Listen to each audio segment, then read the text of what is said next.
what kind of environment are you expecting on Saturday in Seattle? And if weather's a factor, do you have to modify your club at all? I'm sure the Seattle faithful will be out there nice and loud. Played a Monday night game there last year. It was extremely loud. They're known for it. They do a great job of it. I'm sure it'll be a lot of fun, a lot of excitement. And as far as weather goes, we'll see when we get there. I'm not planning anything major. Front seven, you guys will face all year. Yeah, I'm not into ranking teams, but yeah, they're up there. I mean, they've got a ton of talent. They do a really nice job of being disruptive, both in the run game and the pass game. Their linebackers can run and hit, downhill in the run game and then cover just as well. So you might as well, add Cam Chancellor into that too. He does a great job when he's in the box and playing the run and playing the pass. How much do you remember from last year's game and that last drive, however it ended, though, then you finally got something going against them late in the game? How much do you recall from that game? Yeah, I've watched it. It was a good one, a tight, tough game. Our defense played well. Gave us a chance there late, drove down and got close. Cam made a great play, knocked the ball out. So there's some stuff we can take away from that. Obviously, a little bit of different offense that we were running at that point. But, just remembering back as far as what the atmosphere was like, what they tried to do, all that kind of stuff. You said last week that the finger doesn't really affect you. It's more of the decision-making for some of the struggles. But can you just talk about when the finger does affect you, how it does affect you, and is that still the case? I don't think it really does, honestly. I feel pretty solid with it. Obviously you have to make some changes, but nothing drastic. They lost Earl Thomas. Just how vulnerable are they back there? How much different do they look without him? I wouldn't say vulnerable. They're a heck of a defense. They do a great job. Obviously Earl brings a mentality to him. He's an extremely aggressive player. Plays, trusts his eyes probably more than any safety I've ever seen. The young guy they got filling in for him doesn't as much, but they got a great defense. They got a bunch of players. The guy, playing the free most of the time now is doing a heck of a job too. Is part of the, like you said, there are some changes, but is part of the finger issue maybe part of why you guys are taking more downfield shots the past 3 weeks? Is it easier to maybe throw the downfield shots? No, I don't feel like any certain throws are easier or harder than others. To tell you the truth. Golden Tate, 90 receptions the last 3 years. You're 3 years with him. What is it about your relationship with him that he's sort of developed into this, your go-to guy, I guess? He's done a nice job. I think Jim Bob does a great job being creative and getting the ball to him in a bunch of different ways, down the field, short, speed sweeps, whatever it is. He's a multi-talented guy that can, obviously make plays with it after he catches it, and trying to find ways to get it to him in space. You've done a lot of things this season that have changed people's mind, at least about you and this organization. But do you feel like what's still missing is that perception-changing win for this team since you've been here? And I guess Saturday is as good of a chance to get it. I think that's probably something that the media and the fans may focus on more than we do. It's a new team every single year we show up, and it's hard for people outside to understand that and believe that. They see, certain teams that were in the playoffs or in the Super Bowl last year, not in the playoffs this year. It truly is, new teams every year. So, obviously we're looking to win every game we play in. That's the reason we line up between the white lines and go. It's the reason we practice and put all the work in is to win games. So, playoffs are obviously a new added level of excitement, and the win or go home, mentality is a lot of fun. This year's momentum going into the playoffs, was it truly a restart? I think it's a total restart. You see teams that lose 3 or 4 or lose 4 or 5 and go win the Super Bowl. You see teams get hot at the end of the season and go win it. It's can't really tell. It's all matchups and a new season pretty much. A lot of people see this 3-game losing streak and they think that you don't have a chance. What do you like about your team, and why do you think you guys do have a chance this new season to get on the run? We're a hardened group. We've been through 3-game losing streaks, this season and bounced right back from them. So, we're a tough group, mentally tough, physically tough. Just obviously have a big challenge in front of us going to Seattle, team that plays traditionally extremely well at home against a really good team, and that part of it is the challenge. You got to go out there and play well against a good team. What have you learned from your other 2 postseason experience, particularly the Dallas game 2 years ago where you get jumped out to a sizable lead? I think they're always tight games. They're always, even the New Orleans game in 11 was tight up until, probably the start of the fourth or whatever it was. So you got to fight for 60 minutes. You got to be ready for a 60-minute fight. You got to play well, for all 60 minutes. Obviously, rushing and turnovers and all that kind of stuff are even more so amplified in playoff games than maybe so in regular season. Going back to the restart question before, if you guys had been going to playoffs, maybe winning 3 straight, would your thought process be different on that restart versus maybe having momentum? I don't think so, just because I feel, history kind of shows you that it's a true restart. And, we're looking at data and who's won it and how and all that kind of stuff. And sure, there's, been teams that have gotten hot and gone and win it, but there are teams that are, have, not had the finish that they've wanted and still, gone on to be really successful. Matthew, we only see one side of your head coach when he's up here and is kind of calm and stoic. Can you describe behind the scenes, what it's like playing for him, and especially during the ebbs and flows of a season, the highs and the lows, what it's like playing for Caldwell? I think everybody in our locker room, enjoys playing for him. He's an honest guy, an upfront guy. As far as how he is, it's kind of one of the fun parts of being part of this team is I get to know that and you guys don't, and probably going to keep it that way. His job status is always a question, especially on radio. He's made the playoffs 2 of 3 years. I mean, I see him smirking. Like, you would assume he deserves to come back, right? I think he's a heck of a coach. I enjoy playing for him. Those decisions aren't made by me, but I'm sure it's something you guys love bringing up all the time.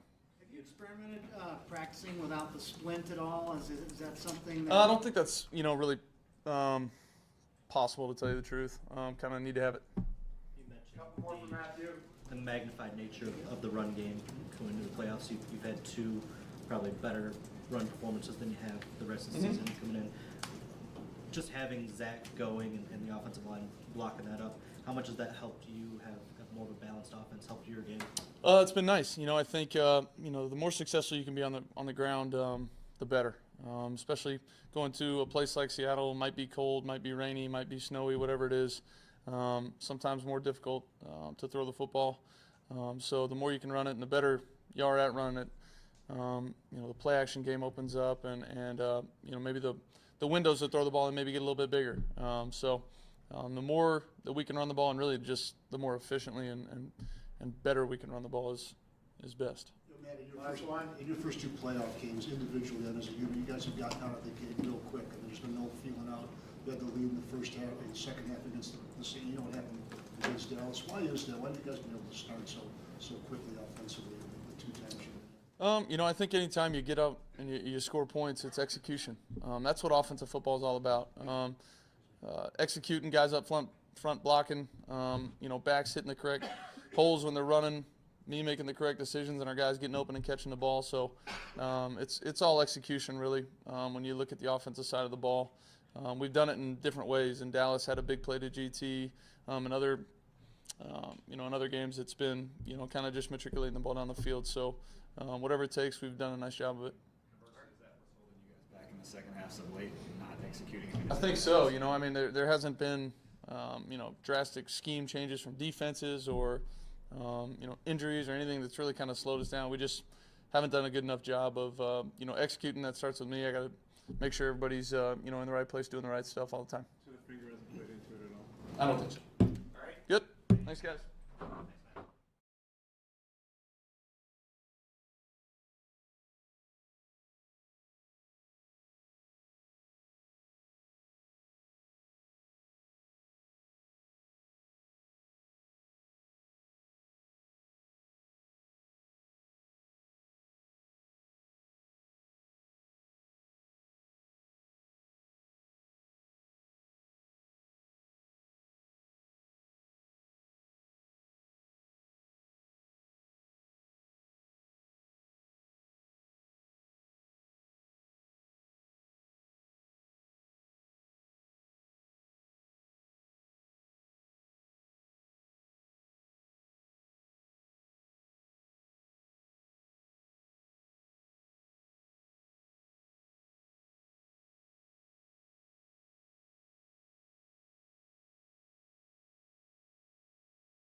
Just a quick thing. Just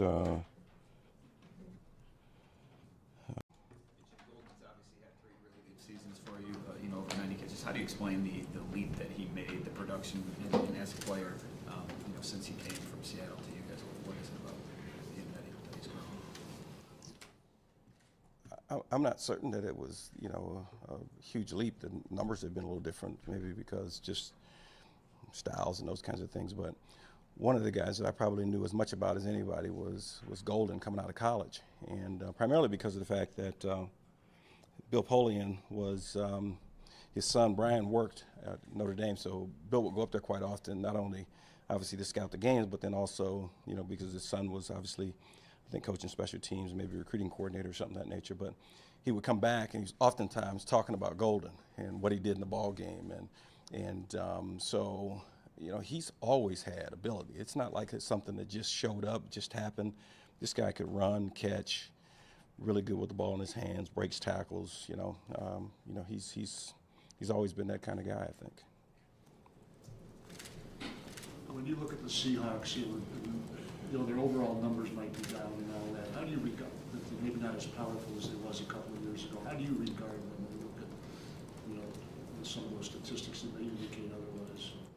Yeah, I think they're equally as talented. I think they're equally as effective.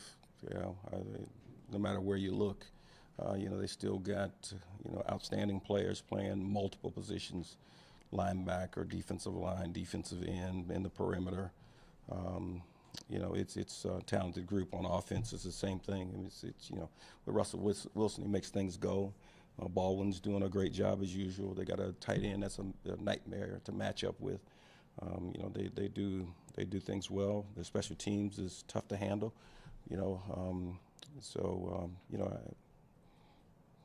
Still an outstanding football team. There's a reason why year after year after year they're one of the 12 teams still working this time of year. I know you knew Golden pretty well coming out of college. Where do you feel like he's evolved as a receiver maybe in the last 3 years? I think everybody matures a little bit and grows within the system. I think that's true. Understanding of it, a good feel for conceptually what you want them to do. I think they just constantly grow, and I don't think you reach your full potential after 3 years. I think there's still a lot of room for growth and development and getting a better feel with he and Matthew and things of that nature. So that's constant, and in every area, from route running to consistently catching to blocking to all of the things that are necessary, I think, to be effective within a particular scheme. Is there a specific area maybe entering their 4th year together next year that you want to see him focus on? Sure, everything. It's everything. It's got to get better. There's not anything that I tell you about any guy that we have on the team where I say, you know what, this guy has got that figured out. He doesn't have to worry about that any longer. The league's too competitive for that. You better be constantly getting better, because there's somebody out there that you're about to match up with that has a particular skill set that could create some problems for you. I know your philosophy is always next man up, but how much are they missing Earl Thomas in the back end? It's all pro players. How do you replace that kind of Still got Cam Chancellor. They still got Richard Sherman. They still got Wagner. They still have, it's a pretty talented group. Obviously, he's a great player, and there's no question about that. But they still got a lot of great players that that are on that field, and you also don't get a chance to hold that ball very long, because they got some guys up front that can rush the passer. So. What is the key to being successful when players go down? The key to being successful when players go down? I think more so than anything else, it's a mindset. And that, our guys in particular, we've had it happen to us a few times. And the real key is that the guy that steps in has been preparing all along, number one, to be there. Because even your practice squad players, what we try to preach to them is that you got to prepare every single week as if you're going to play, because it could happen about 2 snaps away from that occurring. So you better be ready. We also think that our coaching staff, from the standpoint of always making certain that the guys that are in backup roles, support roles, are always ready. So we have to be constantly teaching, and some guys come in a little late, so we have to catch them up. So that's part of the process. But more so than anything else, I do think it's the mindset of the individual, understanding that we believe in the next man up concept, and when his time comes, that we expect him to play just as well as the guy who he's replacing. Your job status is always a hot topic, at least on the radio. where we were. Do you feel that you have to win a playoff game to come back next year? You know what? It's not about me. I'm more interested in this team and in that focus. In our business is always, skepticism and, those kinds of things. And it's a challenging business. That's what makes it fun, It's not for the faint of heart, You better be willing to take on challenges and understand that you're expected to win. But to the doubters, the people that don't want you to come back, you have made the playoffs 2 of your first 3 years. I mean, that's... I'm not aware of what you're referring to or anything of that nature, but what I am aware of is that we got a game to play. We're one of the 12 teams still playing. I think it was probably about a 14% chance of us getting here after starting where we started. I think we have a team that's dedicated, that's tough, that's smart, that plays extremely hard, and we got a chance. That's the thing that I think oftentimes, people look at and say, hey, you hadn't played as well down there toward the end. We got a chance. Some of you guys probably play a little golf from time to time. And it's kind of like a golf game. We got a 494-yard par 4, and you hit it off the tee. Some guys hit it right down the middle and then maybe hit a 3-wood to the green, or 5-wood in some cases. Some guys are like me. They hit it in the woods, and they might have to hit it between 2 trees in order to get on the green. But the fact of the matter is we're still on in 2, all right? We're on a regulation, and everybody's putting for birdie. And that's kind of what making the 12 is, right? Making the 12 teams. Everybody's still got a chance, no matter how you got here. What was that, Mike? Always lie about your golf game. Well, that's the truth. I did say mine. I'm in the tree somewhere most of the time. But Just to follow up to that for a second.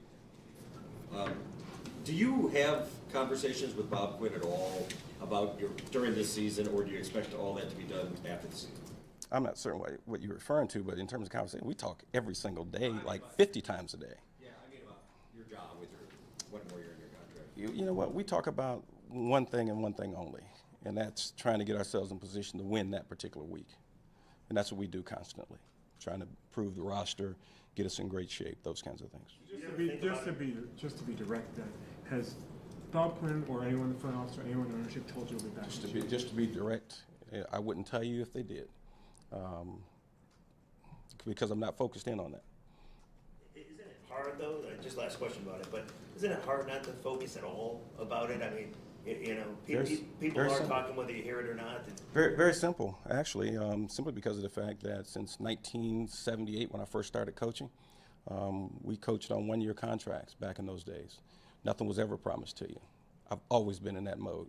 I mentioned this, and guys will ask the same question. I answer them pretty much the same way. But I think it was Marty Schottenheimer got fired at 14-2. That should tell you the whole story about our business, right? I mean, that's the way it is. But so why worry about it? Why worry about things you can't control? What you can control is how you prepare, how you focus, how you move forward. We got a game to win, plain and simple. Jim, they're one of the teams that have used the leap over the line to block a kick. How aware do you have your guys of that? It's obviously you work on it. You look at it. It's not the first team that we faced that have done it. If you recall, there's been a couple, one that tried it against us. So I mean, it's something that it's every week. There's always that possibility. I think your guard blocked the leaper into the center and blocked him in the air that time when they did it. It's always a different strategy every week. It kind of depends on how high that guy can jump. There's some that get up there pretty high. We haven't had any Julius Ervings or Michael Jordans yet, but we got some guys that get pretty close. So you have to use a little different strategy. You had 3 rookies on offensive line at times Sunday night. How did the line perform? Did you think after you watched film? Yeah, I think they hung in there. We didn't have an inordinate number of sacks or anything of that nature, but they hung in there okay. I think those guys are learning. They're getting better. They're tough guys, and that's the one thing I certainly appreciate. I appreciate toughness. I appreciate desire. I appreciate hard work, and they have all of those things, and they're getting better all the time. Have you experimented with taking the splint off at all, and is that possible, if necessary, to go to that at some point in the game? He's in the mode where, he's gotten a good feel for what he's doing with the apparatus in which he's working with, and whether or not he's continually experimenting with some things, I'm not certain of, but he practices pretty much the way in which he feels most comfortable. He'll go into ball games that way as well. We've asked Zach and the improved running game, but what are the guys doing up front better to facilitate that improvement as well? I think there's always a combination of things. I think you have guys that are certainly getting a little bit more comfortable with their roles. We had to move Graham into center. We've made a couple adjustments here and there. We got a little bit of youth involved in it as well. And I think all of those guys are getting a little bit more confident in what they're doing, sense of it. But you also have to give credit to the guy that gets the ball underneath his arms too, or in his hands. And Zach does a nice job. He's got a good feel for, I think, the plays in which we run for him, and he's finding seams, et cetera. And then you also have to give the quarterback credit because he ends up checking you into different looks that give you an opportunity to get the best possible look you can get, to find some seams. And Ron Prince doing a nice job. He and Mike McCarthy are doing a nice job with those young guys, keeping them steady and focused, and trying to find a way to get better every week. Still on the normal protocol, just like the league would advise. All right. Okay, thanks.